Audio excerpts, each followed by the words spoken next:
जय हिंद दोस्तों, स्वागत है आप सभी का study with M SPP channel पर। दोस्तों ये UP triple S C PT 2022 के लिए जो सीरीज़ चल रही थी, practice set mock test series, full length series है। ये फुल लेंथ जो मॉक टेस्ट सीरीज़ है उसका ये 6वां वीडियो है, यानी 6वां प्रैक्टिस सेट है। 5 ऑलरेडी अपलोडेड हैं चैनल पर, आप उसको देख लीजिए। बहुत से महत्वपूर्ण प्रश्न करवाए गए हैं। ठीक है, ये घटना चक्र वाली सीरीज़ है। ठीक, तो उसमें जो महत्वपूर्ण प्रश्न हैं वो सारे करवाए गए हैं। उनको अगर आप एक बार प्रैक्टिस कर लेते हैं, एक बार वीडियो भी देख लेते हैं, तो भी आपका रिवीजन हो जाएगा। करंट अफेयर्स आप रिवाइज करते रहिए। करंट अफेयर्स का मैंने अप्रैल से सितंबर तक का एक 6 महीने का लगभग कंपाइल्ड पीडीएफ टेलीग्राम चैनल पर अपलोड किया हुआ है, उस पर शेयर किया हुआ है। आपको चाहिए वो अगर पीडीएफ तो आप उसको डाउनलोड कर सकते हैं ज्वाइन करके। ठीक है, उसकी लिंक दी हुई है, टेलीग्राम चैनल की लिंक दी हुई है डिस्क्रिप्शन बॉक्स में, आप ज्वाइन कर लीजिएगा उसको। ठीक है, तो वो चीज़ आप कर लीजिए इसमें। चलिए शुरू करते हैं। वीडियो को लाइक कीजिएगा, अगर पसंद आए तो लाइक कर दीजिएगा, शेयर कर दीजिएगा दोस्तों में। चैनल पर नए हैं तो सब्सक्राइब भी कर लीजिएगा। चलिए शुरू करते हैं वीडियो को। देखिए, किन 3 वेदों को संयुक्त रूप से वेद त्रयी कहा जाता है। इसके पहले जो मैंने कराया था उसमें मैंने बताया था कि 3 जो वेद हैं, ऋग्वेद, सामवेद, यजुर्वेद, इनको वेद त्रयी कहा जाता है। पुष्यमित्र शुंग द्वारा मारा जाने वाला अंतिम मौर्य शासक कौन था? तो अंतिम मौर्य शासक जो है वो बृहदरथ था, जिसकी हत्या करके पुष्यमित्र शुंग ने शुंग वंश जो है, शुंग डायनेस्टी की स्थापना की थी। निम्नलिखित में से किस शासक को भारत का नेपोलियन कहा जाता है? भारत का नेपोलियन समुद्रगुप्त को कहा जाता है। आप मतलब ये देख सकते हैं कि समुद्रगुप्त कब हुआ था और नेपोलियन कब हुआ था, लेकिन उपमा कैसे दी गई है। चलिए, प्रसिद्ध चीनी यात्री ह्वेनसांग किस सम्राट के शासनकाल में आया था? तो हर्षवर्धन के टाइम पे आया था ये ह्वेनसांग, याद रखिएगा। निम्नलिखित में से कौन दिल्ली के लोधी राजवंश का अंतिम शासक था? तो लोधी वंश जो है वो अंतिम शासक जो है वो भी थे, अंतिम डायनेस्टी भी थी जो दिल्ली पर उसने शासन किया। उसके बाद फिर मुग़ल आ जाते हैं। ठीक है, दिल्ली सल्तनत वहाँ से समाप्त हो जाती है और मुग़ल का काल शुरू होता है। बाबर आता है 1526 में, वो इब्राहिम लोदी को पानीपत की पहली लड़ाई जो लड़ी जाती है 1526 में, उसमें उसको परास्त करता है और मुग़ल अम्पायर की जो है नींव रखता है बाबर। ठीक है, मुस्लिम लीग, तो इसमें इब्राहिम लोदी होगा, याद रखिएगा। कई सारी जानकारियाँ आपको बता दी मैंने। मुस्लिम लीग की स्थापना कब की गई थी? तो ये 1906 में की गई थी मुस्लिम लीग की स्थापना। निम्नलिखित में से संथाल विद्रोह का नेता कौन है? तो सिद्धू और ये कान्हो करके है। ठीक है, तो सिद्धू हैं इसमें, सिद्धू मांझी, याद रखिएगा। निम्नलिखित में निम्न में स्वतंत्रता आंदोलन में भाग लेने वाले पश्चिम बंगाल के क्रांतिकारी कौन हैं? तो आप नाम से ही समझ में आ जाएगा आपको, खुदीराम बोस हैं। ठीक, बारदोली सत्याग्रह का नेतृत्व किसने किया था? तो बारदोली सत्याग्रह का नेतृत्व सरदार वल्लभ भाई पटेल ने किया था, तो ये भी ध्यान रखिएगा।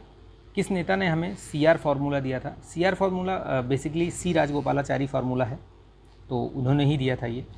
ठीक है, नॉर्वे की राजधानी आप याद रखिएगा ओस्लो। रोम किसकी है? इटली की। ब्यूनस आयर्स अर्जेंटीना की। ओटावा किसकी है? कनाडा की, याद रखिएगा, पूछा जाता है ये। चलिए नेक्स्ट देखते हैं। 42.5 डिग्री 30 मिनट पूर्वी जो देशांतर है वो भारत के लिए क्यों महत्वपूर्ण है? क्योंकि यह भारत के मानक समय का निर्धारण करती है। ये नैनी, इलाहाबाद के पास नैनी के उससे होकर गुजरती है, याद रखिएगा। ये 5 राज्यों से होकर गुजरती है। कर्क रेखा, मकर रेखा कहाँ से, किस किस कंट्रीज़ से गुजरती हैं? जैसे अपने यहाँ से जो कर्क रेखा गुजरती है वो किन राज्यों से होकर गुजरती है, वो सब चीज़ें आप रिवाइज़ कर लीजिएगा, क्या पता पूछ ले। 2011 की जनगणना के अनुसार भारत की साक्षरता दर कितनी है? तो 73%। हीराकुंड बांध आपको याद होगा, महानदी पे है ये, उड़ीसा में। निम्नलिखित में से कौन सा नेपाल के साथ सीमा साझा नहीं करता?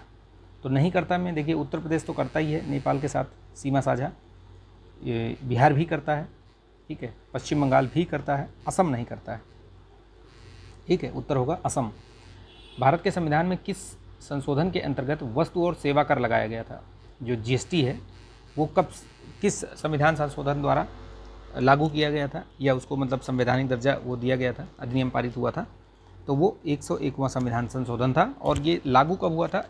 तो 1 जुलाई 2017 से ये लागू हो गया था, ये ध्यान रखिएगा। देखिए, जो 100 से जो ऊपर वाले जितने भी अमेंडमेंट हैं, 100 से जितने भी, चाहे वो 100 हो गया, 101, 102, 103, 104, 105, आई थिंक 105 तक हैं अभी तक, मतलब एज ऑन डेट 105 तक हैं। तो इनको, ये जो 6 हैं, इनको ज़रूर आप याद रखिएगा, क्योंकि ये हो सकता है कि पूछ लिए जाएँ, तो इनको एक बार ज़रूर देख लीजिएगा। 1 रुपये के नोट पर किसके हस्ताक्षर होते हैं? तो भारतीय वित्त सचिव के हस्ताक्षर होते हैं, ये भी ध्यान रखिएगा। प्रथम वित्त आयोग के अध्यक्ष कौन थे? केसी नियोगी, पूछा गया प्रश्न है ये। PMSBY ये क्या है? प्रधानमंत्री सुरक्षा बीमा योजना, ठीक है। इस तरीके से प्रश्न लेखपाल वाले उसमें बहुत सारे पूछे गए थे, शॉर्ट फॉर्म दे दिए गए थे और लोगों के मतलब पसीने छूट गए। इस तरीके से कम लोग प्रैक्टिस करते हैं। और लेखपाल वाला जो मेंस का फॉर्म हुआ था उसमें योजनाएं इतनी पूछ ली गई थी, और योजनाओं में भी इस तरीके से, मतलब ऐसे शॉर्ट फॉर्म दे दिया और आप उसको बताइए कि क्या होगा, इसका फुल फॉर्म क्या होगा, विस्तारित रूप क्या होगा। पंडित दीनदयाल उपाध्याय उन्नत कृषि शिक्षा योजना, तो नाम से ही पता चल रहा है कि कृषि शिक्षा को बढ़ावा देने के लिए ये योजना लाई गई।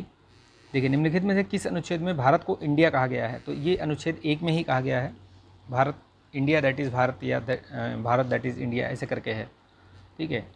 वो याद रखिएगा उसको, एक ही पहले ही अनुच्छेद में। किस मौलिक अधिकार के तहत कानून के नज़र में सभी लोग समान हैं? तो आप देखिए, स्वतंत्रता का अधिकार जो है वो कहाँ से कहाँ तक है? तो 19 से 21 तक है स्वतंत्रता का अधिकार, 19 से 22 तक, ठीक। संस्कृति और शिक्षा संबंधी जो अधिकार हैं वो आपके 29 और 30 में हैं, ठीक। समता का अधिकार जो है वो 14 से लेकर 18 तक, ये अनुच्छेद हैं, अनुच्छेद का नाम वो लिख रहा हूँ मैं, कहाँ से कहाँ तक। शोषण के विरुद्ध जो अधिकार हैं वो 23 और 24 में है। और धर्म की स्वतंत्रता जो है वो किस में है? 25 से लेकर 28 तक। तो ये याद रखिएगा आप, ठीक। चलिए नेक्स्ट देखते हैं, इसका आंसर होगा, करेक्ट आंसर कौन सा होगा? समता का अधिकार। विधि के समक्ष विधि के समान संरक्षण, विधि का समान संरक्षण और विधि के समक्ष समता, ठीक है। तो वो चीज़ आता है उसमें, समता के अधिकार में, जो आर्टिकल 14 है। निम्नलिखित में से कौन भारत के पूर्व राष्ट्रपति हैं? पूर्व राष्ट्रपति मतलब इसमें बताना है कि कौन थे, रहे। देखिए, राजीव गांधी तो प्रधानमंत्री रहे, इंदिरा गांधी भी प्रधानमंत्री रहीं, लाल बहादुर शास्त्री भी प्रधानमंत्री रहे, डॉक्टर राजेंद्र प्रसाद हैं जो पहले और दूसरे दोनों 2 बार, मतलब दो बार रहे ये राष्ट्रपति। लोकसभा स्थगित करने का अधिकार किसके पास होता है? तो स्थगित करने का जो अधिकार है वो राष्ट्रपति के पास रहता है। निम्नलिखित में से किस राज्य ने सर्वप्रथम पंचायती राज अपनाया था? तो पहला राज्य था राजस्थान, ठीक है, नागौर डिस्ट्रिक्ट से शुरुआत हुई थी। और दूसरा राज्य कौन सा? तो दूसरा राज्य याद रखिएगा, आंध्र प्रदेश। ये भी प्रश्न पूछा गया है, दूसरा राज्य। दर्पण कारों की हेडलाइट में प्रयोग, कौन सा दर्पण प्रयोग किया जाता है? जो गाड़ी की हेडलाइट होती है और उसमें आप देखते होंगे जो अंदर वो शीशा लगा रहता है, तो वो कौन सा वो है, दर्पण है वो? तो वो है आपका अवतल दर्पण, ठीक, अवतल दर्पण। AC को DC में कौन बदलता है? रेक्टिफायर। ठोस कार्बन डाइऑक्साइड क्या है? तो ठोस कार्बन डाइऑक्साइड एक सूखी बर्फ़ है, जो सूखी बर्फ़ दिखती है ना, ये ठोस कार्बन डाइऑक्साइड ही है। शरीर में किसकी कमी से क्वाशरकोर नामक रोग हो जाता है? तो ये प्रोटीन के कमी के कारण होता है, ठीक है।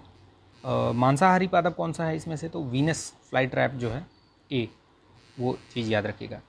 ये आपको एक इक्वेशन दिया हुआ है, आप इसको सॉल्व कर सकते हैं। देखिए, सीधे सीधे अगर आप देखेंगे तो इसमें क्या हो जाएगा, ये 6 × 200 डिवाइडेड बाई 50, यानी ये आप करेंगे तो कितना आएगा? 24। अब दोनों तरफ स्क्वायर कर दीजिए, तो ये इधर वाला ये अंडर रूट हट जाएगा, और इधर इसका स्क्वायर करेंगे कितना हो जाएगा? 576, यानी कि करेक्ट आंसर कितना आएगा आपका? B, ठीक है। एक व्यक्ति अपनी आय का 25% बचाता है, एक, और अगर इसकी आय जो है 20% बढ़ा दी जाए, ठीक है, 20% अगर बढ़ा दी जाए तो कितना, तो और उसकी बचत समान रहती है, यानी कि बचत समान रहेगी, चाहे जो भी हो, मतलब बढ़े, जितना भी बढ़े वो बचत उसकी समान रहेगी, तो उसके व्यय में कितने प्रतिशत की वृद्धि होगी? कहने का मतलब ये है कि आय तो वही, आय बढ़ गई लेकिन व्यय भी बढ़ा, लेकिन बचत वही रही, यानी 25% ही बचत रहा। तो आप इसको निकाल लीजिए, बहुत सिंपल सा है, आप मान के आप कर लेंगे, ठीक है। चलिए इसका आंसर बता देता हूँ मैं कितना होगा। तो 26 सही, 2/3 ठीक है, इसका जो करेक्ट आंसर होगा ये होगा। ज़्यादा वो नहीं है। आप उसमें मान लीजिए जैसे 25%, मैं बता देता हूँ 25% कितना होता है, 1/4 होता है। तो अगर उसका आय मान लीजिए 4, उसकी मान लीजिए आय 4 है, ठीक है, बचत कितनी कर रहा है वो, इसका एक हिस्सा कर रहा है वो, यानी 1/4 कर रहा है, यानी एक कर रहा है एक हिस्सा, ठीक है। और बचत खर्च कितना कर रहा है वो, फिर 3 हिस्सा खर्च कर दे रहा है, 3 हिस्सा खर्च कर दे रहा है। और जब बोल रहा है कि नए के हिसाब से 20% बढ़ गई, यानी आय कितनी है 4 इंटू 120% हो गई, वो 20% बढ़ गई ना, तो उसका निकालेंगे तो कितना आएगा, ये 4.8 निकाले।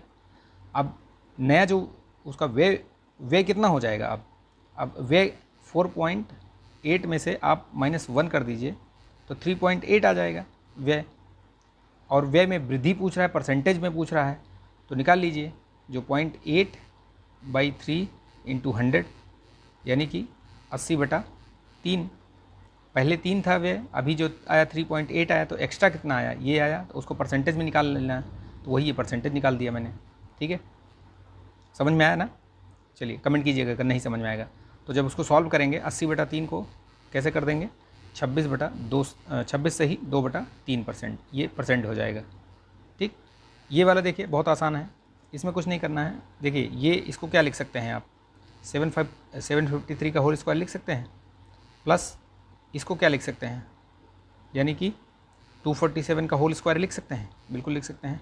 और ये क्या हो जाएगा, ये वाला -753 और इंटू 247, इसको ऐसे ही रहने दीजिए। नीचे वाले को देखिए, ये 3 है, यानी कि 753 का क्यूब हो जाएगा, प्लस 247 का क्यूब हो जाएगा, बिल्कुल हो जाएगा। ठीक, अब आपको पता है कि अगर हम a cube plus b cube है, तो इसको क्या लिख सकते हैं, a प्लस बी और a square plus b square minus AB, ये लिख सकते हैं इसको, ये वाले को, ये पोर्शन को। इतना ही आ जाएगा कि नहीं आएगा, ये इतना ही आ जाएगा। इसको इस तरीके से हम लिख सकते हैं, इसका जो है ये ऐसे आता है। जब आप उसको सॉल्व करेंगे उसी इक्वेशन में आ जाएगा वो जो ये मैंने बताया नीचे, तो ऊपर वाला ये जो है ये सेम ऐसे कट जाएगा, बचेगा आपका a प्लस बी। ठीक है, ऊपर 1 और नीचे a प्लस बी, यानी कि नीचे ऊपर 1 बचेगा और नीचे आपका आ जाएगा 753 प्लस 247, तो आपका आ जाएगा 1/1000। ठीक, ये ध्यान रखिएगा, ये ऐसे ही आएगा। उत्तर हो गया इसका C। चलिए नेक्स्ट देखते हैं। 34 में क्या बोल रहा है कि एक संख्या और उसके 3/5 मतलब 3/5 भाग के अंतर कितना है, तो वो है 274। तो इसमें कुछ नहीं है, आप संख्या मान लीजिए x है, उसका जो भाग होगा वो कितना हो जाएगा, वो 3/5 में भाग बोल रहा है, माइनस कर दीजिए इसमें, इतना ही तो होगा। और माइनस करके अंतर में कितना आ रहा है, 274 आ रहा है। तो जब 274 आ रहा है, अब इसको अगर इक्वेशन पूरा सॉल्व करेंगे, तो आपका जब पूरा सॉल्व करेंगे इक्वेशन तो 137 आएगा। ठीक, पूरा सॉल्व कर लेंगे तो परसेंटेज, बाद में परसेंटेज पूछ रहा है। बेसिकली अगर ये वाला इक्वेशन सॉल्व करेंगे तो उसमें आएगा 685। ये वाला जो इक्वेशन सॉल्व करेंगे x minus 3x/5 equal to 274, ये कहाँ से आया, ये जो दिया हुआ है उसी को मैंने इसमें लिख दिया।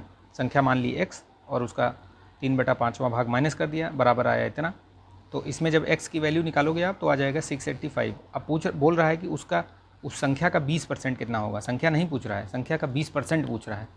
तो 685 का अगर 20% निकालना होगा आपको, तो निकाल लीजिए डायरेक्ट ऐसे। ठीक है, और करेंगे तो ये आएगा आपका 137। चलिए नेक्स्ट देखते हैं। एक पंक्ति में चार विद्यार्थी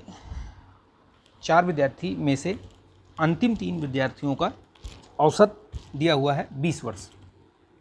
ठीक है, यानी 4 विद्यार्थी बैठे, मान लीजिए 4 विद्यार्थी हैं, तो बोल रहा है कि जो लास्ट 3 हैं, अंतिम 3, यानी इनका जो औसत आयु कितनी है, 20 वर्ष है, यानी टोटल आयु इनकी कितनी हो जाएगी, 60 हो जाएगी। ठीक, और इधर बोल रहा है दूसरे में कि प्रथम 3 की जो औसत आयु है 21 वर्ष है, यानी ये तीनों की आयु 21 है। तो 21 × 3 कर दोगे तो ये आ जाएगा 63 आ गया। अब इसमें पहले 3 का ये आ गया, दूसरे 3 का ये आ गया औसत।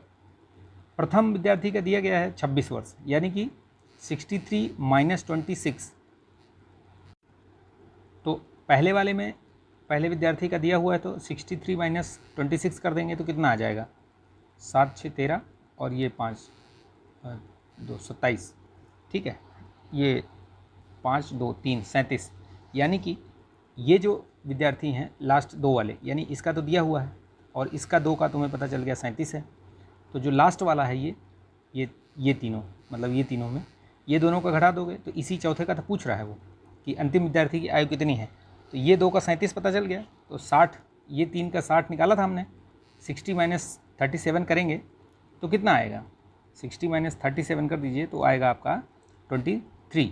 ठीक, समझ में आ गया होगा। अंधेर नगरी के जो लेखक हैं वो हैं भारतेंदु हरिश्चंद्र। सूर्योदय, सूर्यधन उदय, सूर्योदय, जब आद गुणा, ये क्या होता है, गुण संधि है, ठीक है, सूर्योदय क्या है, गुण संधि है।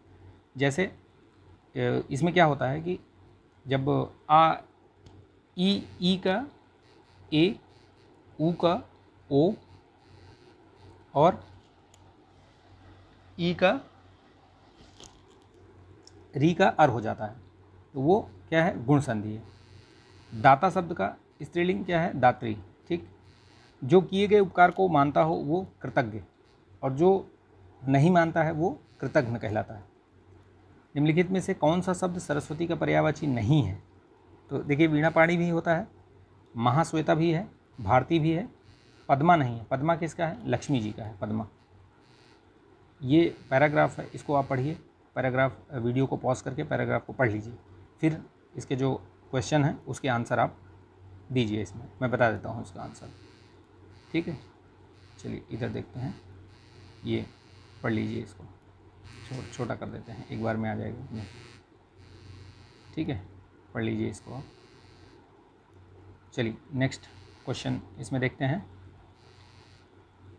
41 में देखिए, 41 का जो how did Josephine spoke to mister Mallard at first, तो वो अगर इसका पैराग्राफ आप पढ़ेंगे तो आपको इसका जो आंसर है वो बहुत ईजिली मिल जाएगा। इसमें 41 का आपका ये डी हो जाएगा, ठीक है, 41 का डी, ये डी। 42 का आपका 42 का हो जाएगा सी, ठीक है, ब्रेंटली मलार्ड। 43 का A, she wanted to be alone in this moment of grief. Synonym बताना है इसमें, एब्यूज़ का हार्म, ठीक है। इसमें सेंस्योर का, ये सेंस्योर का आपको एंटोनिम्स बताना है, तो ये होगा एप्लॉज, ठीक, एप्लॉज। दिए गए शब्दों का इसमें चयन करना है कि क्या होगा, तो जैसे हिंदी क्या है, देवनागरी लिपि, हिंदी की लिपि क्या है, देवनागरी लिपि है, तो वैसे अंग्रेजी की क्या है, लैटिन भाषा है। ये यदि किसी कोड भाषा में सोल्ड को लिखा गया है SOLD को HLOW, ये लिखा गया है, तो इसको आप देख लीजिए इसमें किस तरीके से किया जाएगा। ये इसमें देखिए, इसका नंबरिंग याद रखिएगा आप, नंबरिंग जो है वो जब याद रखेंगे, नंबरिंग 1 ABCD करके जब 26 तक नंबरिंग कर लीजिए, और देखिए 13 अक्षर ऊपर लिख लीजिए और 13 नीचे, तो उस हिसाब से जब लिख के रखेंगे तो आपको लगेगा, देखेंगे तो आप ये सब अपोजिट पाएंगे, इसके अपोजिट ये, इसके अपोजिट ये, इसके अपोजिट ये, इसके अपोजिट ये। उसी तरीके से जब रोम लिखेंगे तो रोम वाला देखेंगे कि आर के अपोजिट जो आ रहा है वो आई आएगा, इसके अपोजिट जो आएगा वो इसके अपोजिट जो आएगा वो लिख लीजिए एल आएगा, एन आएगा, वी आएगा, ऐसे करके, ठीक है। तो इसका जो करेक्ट आंसर होगा वो होगा ILNV। इसमें UM का पिता है, V जो है वो K की पत्नी है, D जो है वो K के एकमात्र भाई, K के एकमात्र भाई M की माँ है, यानी D जो है वो K का एकमात्र भाई है, उसके भाई जो है वो उसके भाई की माँ की, उसकी माँ की भाई हो, ठीक है। U D से किस प्रकार संबंधित है, तो इसको इस तरीके के प्रश्न में खुद को आप उसके स्थान पर रख के और तब देखिए तो आपको अच्छे तरीके से समझ में आएगा और उसको बहुत आसानी से सॉल्व कर लेंगे इसमें। तो इसमें जब सॉल्व करेंगे तो आपको पता चलेगा कि क्या है। इसका आंसर होगा सी। 1 जनवरी 2013 को मंगलवार था, तो 31 दिसंबर 2013 को कौन सा सप्ताह होगा। तो ये वाला सेम प्रश्न रिपीट हुआ है इसमें। इसके पहले वाले भी मैंने बताया था कि 364 डेज़ है, उसको 7 से डिवाइड कर दीजिए तो ये 52 वीक्स आएगा। 52 वीक्स का मतलब हुआ कि सेम, कोई रिमाइंडर नहीं बच रहा है, कोई कुछ नहीं है, तो सेम डे ही पड़ेगा। जिस डे का मतलब 1 जनवरी को जो डे पड़ा है वही 31 दिसंबर को भी पड़ेगा, यानी कि मंगलवार ही पड़ेगा उस दिन भी। तो ये आप आगे देख लीजिए। चलिए ठीक है, ये आगे देखते हैं। इसमें 4 शब्द दिए हुए हैं, एक असमान शब्द ढूंढना है, इसमें से कौन सा है। क्रेडिट कार्ड सेम है, मेमोरी कार्ड कैसा है, ये क्या, credit card, debit card, bank card, ये तो 3 सेम हो गए, लेकिन ये मेमोरी कार्ड तो अलग हो गया। ये अप्रैल 2022 में आयोजित अमृत समागम सम्मेलन में कौन सा, अप्रैल 2022 में आयोजित अमृत समागम सम्मेलन में कौन सा पोर्टल लॉन्च किया गया था। उत्सव पोर्टल लॉन्च किया गया था। बेसिकली ये पर्यटन को बढ़ावा देने के लिए लॉन्च किया गया है। भारत की वन स्थिति रिपोर्ट 2021 के अनुसार कौन सा राज्य क्षेत्रफल की दृष्टि से सर्वाधिक वनावरण है। तो क्षेत्रफल की दृष्टि से अगर देखा जाए तो वो होगा मध्य प्रदेश। अगर परसेंटेज पूछता तो वो होता अरुणाचल प्रदेश, मिजोरम में है शायद। ठीक है। 1 से 4 अप्रैल 2022 के मध्य तत्कालीन राष्ट्रपति रामनाथ कोविंद किस देश में यात्रा के लिए गए थे।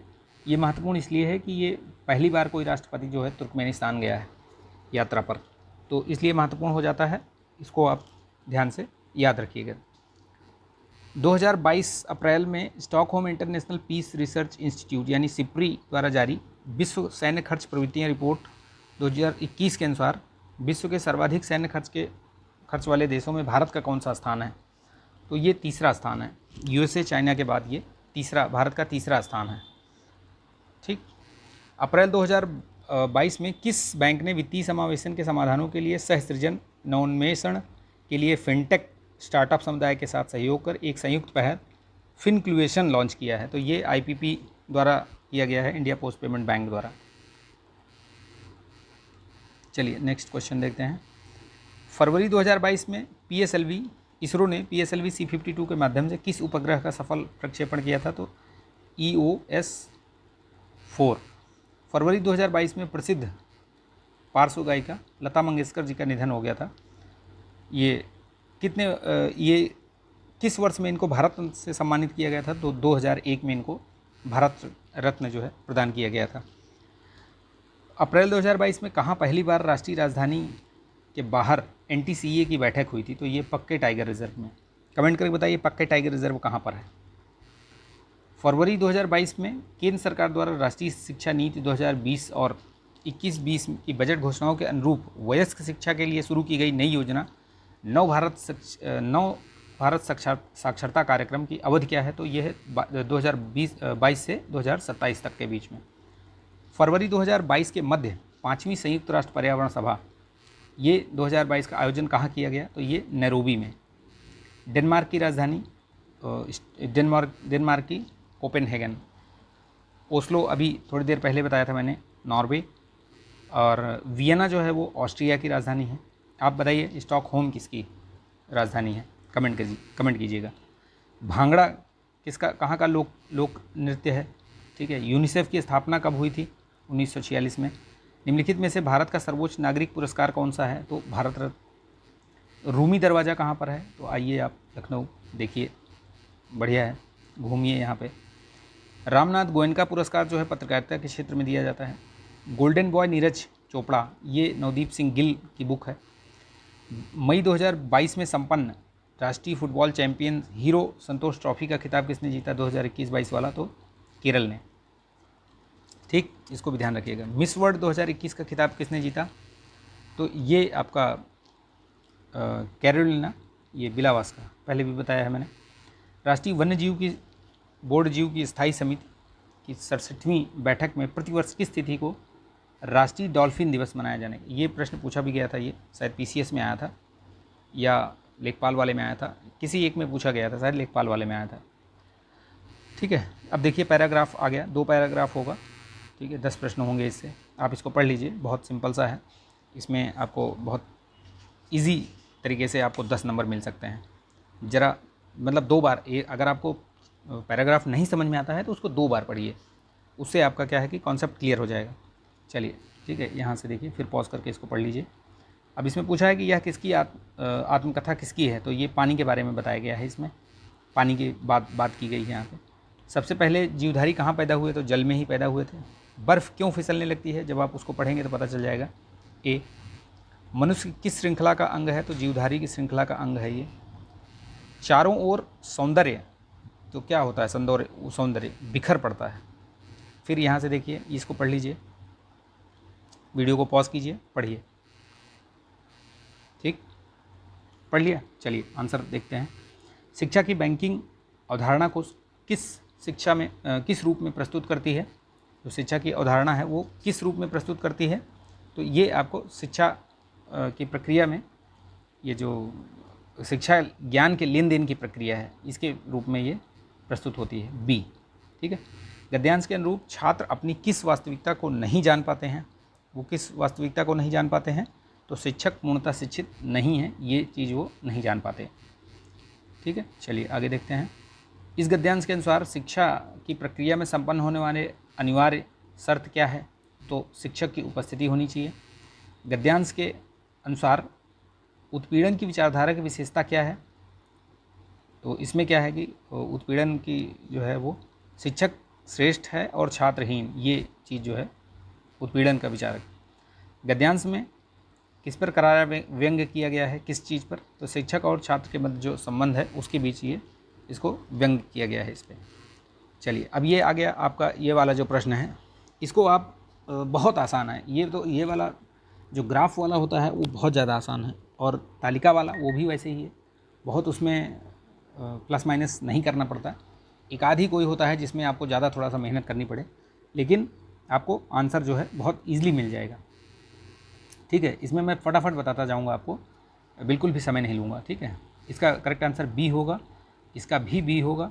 ठीक है, इसका ए होगा 83 का, सॉरी माफ़ कीजिएगा 1 मिनट, इसका 81 से शुरू करना है ना, 81 का सी होगा। ठीक है, 81 का सी, 82 का बी, 83 का ए, 84 का 84 का जो आंसर होगा वो आपका आएगा डी, और 85 का ए।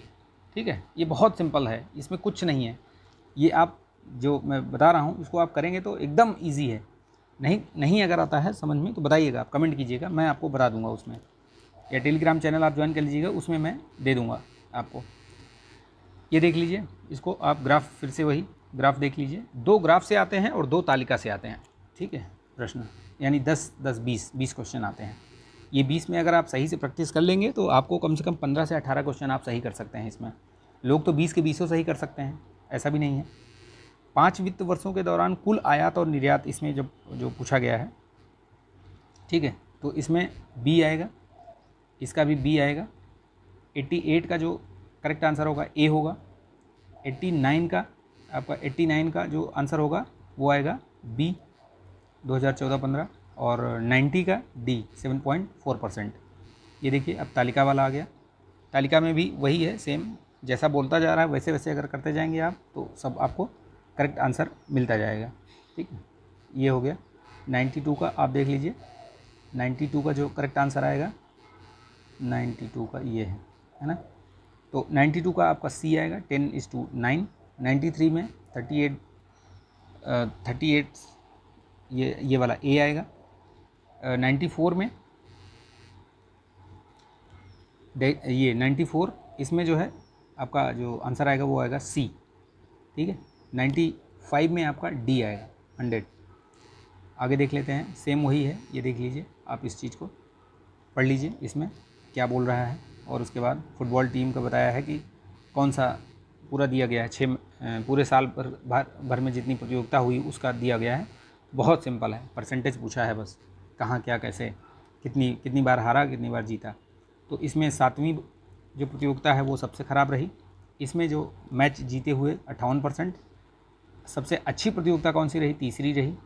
और इसमें कितने मैच जीते हैं, ये वाले में तो 29, ठीक, डी।